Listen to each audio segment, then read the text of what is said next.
તત્સત પરમાત્માએ સદગુરુ મહારાજનો જય. હવે જોઈએ આગળ કે આ સાક્ષી એ શું છે. સાક્ષી કોને કહેવાય અગર શું છે તો એમાં કહ્યું છે કે સાક્ષીનું સ્વરૂપ શું દાખવવું, વેદે નથી રાખ્યું બાકી, પણ સદગુરુના વચનથી કાયા થઈ છે હવે પાકી. કાયા થઈ છે હવે પાકી, જન્મ મરણ આવે નહીં, સમજે થયો નિસ્તાર પરખી લીધું પદ વહી. આત્મા રામ નામ દર્શનથી કરે ચિંત્યાની ફાકી, સોમા રામ ગુરુ સત્ય કહે સુણો બાની બાકી. અર્થાત સાક્ષીનો અર્થ એવો થાય છે કે બે સામસામા પક્ષોના રહસ્યને જાણતો હોય છતાં પણ નિષ્પક્ષ જ હોય એ જ સાક્ષી કહેવાય છે. જે સર્વ પક્ષોથી નિષ્પક્ષી જ અને સ્વતંત્ર હોય તેને સાક્ષી કહેવાય છે. દાખલા તરીકે ફરિયાદી અને આરોપી, એટલે કે બે પક્ષના બે વકીલ સાહેબો તેમાં મેજિસ્ટ્રેટ સાહેબ જે છે તે નિયમ મુજબ જ કેસ પતાવે છે.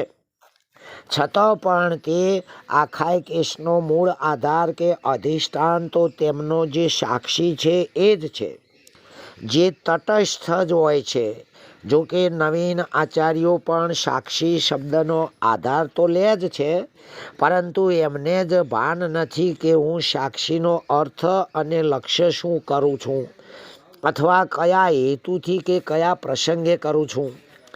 ઘણા તો દર્શન દ્રશ્ય કે દ્રષ્ટા પણ નથી જ, અથવા તો જ્ઞાતા જ્ઞાન કે જ્ઞેય પણ નથી જ, અગર તો હું તું તે પણ નથી જ, ટૂંકમાં ત્રિપુટી માત્ર એ નથી જ. તો પછી તેમને જ પૂછો કે કશું જ નથી તો પછી છે શું? એનો ખુલાસો અગર તો મંડન કરતા જ નથી અને સભાને અર્થાત બીજાને ગુમરાહ કરી દેતા હોય છે તો આ વાત વ્યાજબી નથી. કારણ કે મૂઠ મંત્ર કે સમાધિ નાખતો કે ઉતારતો પહેલાં એને શીખવું જોઈએ કે એ પહેલી મૂઠ વાળતા આવડવી જોઈએ. હા, મંત્ર એની સિદ્ધિ આવડવી જોઈએ અને સમાધિ ઉતારતા આવડવી જોઈએ. આ પહેલું ના આવડે તો પેલું મૂઠ નાખવાનું સમાધિ ચડાવવાનું એવું શીખ્યો એનો કોઈ અર્થ નહીં. એટલે કે ફક્ત ખંડન જ કરે છે, શું મંડન કરવું છે એ તો કરી શકતા નથી. આપણા જ્ઞાનીઓ તો કહે છે કે જે બ્રહ્મ સ્વરૂપ અગર તો જે ચૈતન્ય સ્વરૂપ છે એ જ સાક્ષી છે. સાક્ષીનો અર્થ એ થાય છે કે જેમાં કોઈ જ પ્રકારનો ભેદ જ નથી. તે વળી જે વેર અને પ્રેમ છે એ તો બુદ્ધિના ધર્મો છે. એટલે કે જે ધર્મ અથવા ધર્મી છે તેને તો સાક્ષી ના જ ગણાય.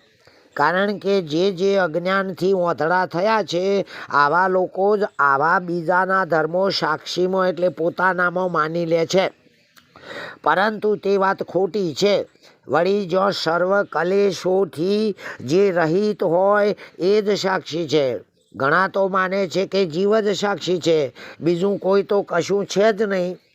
તો સંત સિદ્ધાંત મુજબ આ બરાબર નથી, પરંતુ કરતા ભોગતા જે સંસારી જીવ છે તેનો જ વિશેષ ભાગ એ જ સાક્ષી છે.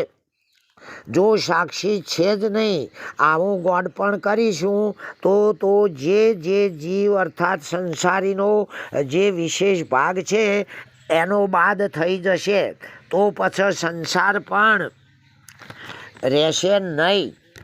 દાખલા તરીકે કાગળ ઉપર ચિત્રની આજુબાજુ કાગળ જ નથી એમ માનશું તો કાગળની સાથે સાથે ચિત્ર જ નથી એમ થઈ જશે.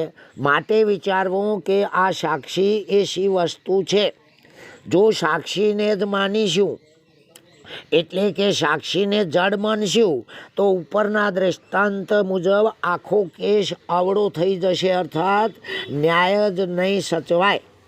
જો ચેતનને સાક્ષી માની લઈશું તો ખરા ટાઈમે સજાનું પરિણામ ધ્યાનમાં આવતો જ દયા ઉત્પન્ન કરી ફરી પણ જાય છે. આમ જડ કે ચેતન બેયમાં યથાર્થ ન્યાય નથી, માટે સાક્ષી નથી જડ કે નથી ચેતન. કારણ કે જડમાં એકત્વ નથી અને ચેતનમાં દ્વંદ માત્રય નથી. પરંતુ સદગુરુજીના ચરણે જતાં જેમ અંતઃકરણ તો મન બુદ્ધિ ચિત્ત અહંકાર એ એક જ છે, તેમ છતાં પણ એક જ અંતઃકરણ હોવા છતાં પણ જેને વિવેક થયો છે એવા વિવેકીની દૃષ્ટિથી ચેતન એ ઉપાધિ છે અને જે અવિવેકી છે એની દૃષ્ટિથી ચેતનનું વિશેષણ છે. એટલે કે એક જ ચેતન વિવેકીને સાક્ષી રૂપે ભાષે છે અને અવિવેકીને જીવ રૂપે ભાષે છે. આનું નામ જ અધિકારી ભેદ છે. હવે જોઈએ તો વિશેષણ અને ઉપાધિ એ શું છે એનો વિચાર કરીએ તો કોઈ પણ વસ્તુ જેટલી જગ્યાના માપમાં જ રહેલી હોય એ જ વસ્તુ બીજી વસ્તુને જણાવે છે અને એ વસ્તુ ખુદ જુદી રહે છે, એને ઉપાધિ કહેવાય છે. એટલે કે એક જ ચેતન કે પરમાત્મા દેહ અગર તો જંગમમાં જ રહે છે, બીજે જડમાં હોતું આ ચેતના પરમાત્મા હોતા નથી. આને જ ઉપાધિ કહેવાય. વળી ઘણા તો જેટલી જગ્યામાં અંતઃકરણ રહે છે એને જ સાક્ષી માને છે, પરંતુ અંતઃકરણમાં રહેલું જે નિર્લેપ અને નિર્દ્વંદ ચેતન છે એ જ સાક્ષી છે. બીજું કે પોતાના સહિત જે વસ્તુને જણાવવી પોતાના સહિત જે એટલે બીજી વસ્તુને જણાવવી એને જ વિશેષણ કહેવાય છે. કેમ કે મુંગટ ધારી અગર તો અલંકાર ધારિત માણસ છે, આમાં મુંગટ કે અલંકાર એ વિશેષણ કહેવાય છે. ટૂંકમાં દેહધારી પુરુષ એમાં દેહ એ વિશેષણ છે. કેમ કે દેહ સહિત જે બાબત છે એમ જણાવવાનું કે કહેવાનો અર્થ છે. બીજું ઉદાહરણ તરીકે સફેદ કપડાવાળાને હું જોઈ રહ્યો છું, આમાં પણ સફેદ રંગ કે રક્તવર્ણ એ પુરુષનું વિશેષણ છે. કેમ કે શ્વેત કે રક્ત લાલ રંગ સિવાય વ્યક્તિને જોવામાં આવ્યો છે, લાલ રંગ સહિત જોયો છે. એને જોવામાં આવ્યો છે. આમ કહેવાનો અર્થ એ જ છે કે અંતઃકરણ પણ કરતા ભોગતા જે જીવ છે એનું વિશેષણ છે. કેમ કે અંતઃકરણ પોતાના સહિત અર્થાત જીવ સહિત ચેતનને જ કરતા ભોગતા જીવ તરીકે બતાવે કે જણાવે છે. માટે આપણા એટલે કે સંસારી એવા જીવનું અંતઃકરણ જે છે એ જ વિશેષણ છે.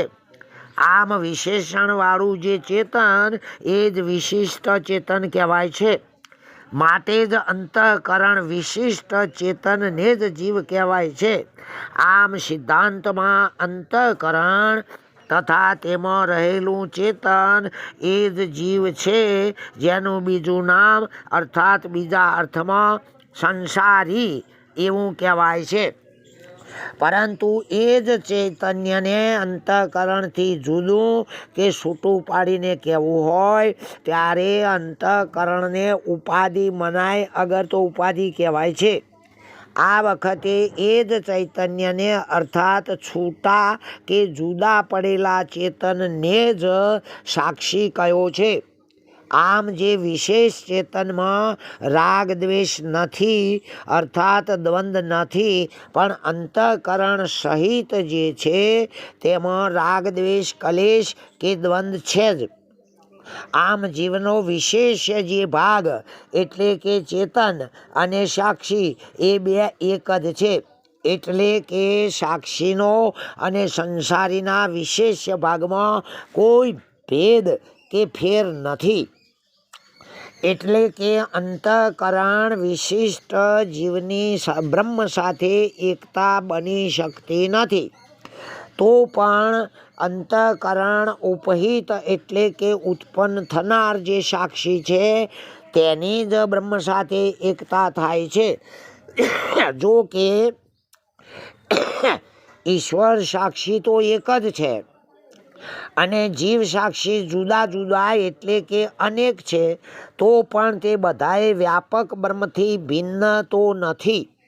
જેમ કે રંગો તો 7 પ્રકારના છે, તેમ છતાં પણ સફેદ કે શ્વેત રંગથી કોઈ પણ જુદા નથી.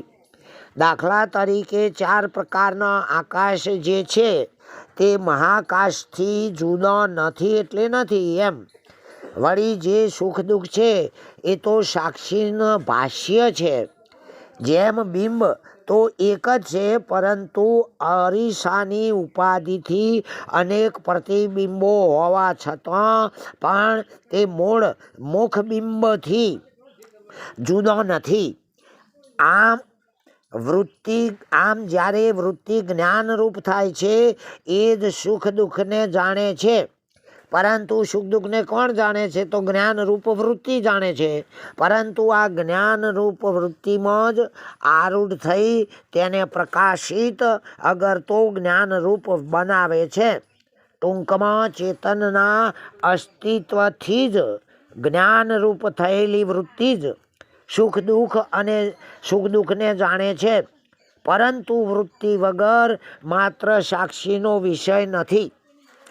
જેમ અરીસામાં બિંબ અને ક્રિયાઓ બિંબ વગર થાય જ નહીં, આમ અરીસો એ ઉપાધિ છે, બાકી બિંબ એટલે મુખારવિંદ એમાં કોઈ જ ક્રિયા કે પ્રતીતિ અર્થાત દ્રશ્યોના દેખાવો છે જ નહીં. આમ ક્રિયા અને દ્રશ્ય અર્થાત નામ રૂપ ગુણ સાક્ષીમાં તો નથી જ. આમ એક અદ્વૈત ચૈતન્ય બ્રહ્મ જ છે. આમ સાક્ષી જ બ્રહ્મ સ્વરૂપ છે. ઓમ તત્સત. પરમાત્માઈ સદગુરુ મહારાજનો જય. આવું આપણું વેદાંત અને આપણા વરિષ્ઠ ઋષિમુનિઓ, તત્વજ્ઞ પુરુષો, વિદ્વાન પુરુષોનો આવો એક આગવો નિચોડ અગર તો સર્વના માટે એક સિદ્ધાંત છે. તત્સત. પરમાત્માઈ સદગુરુ મહારાજનો જય.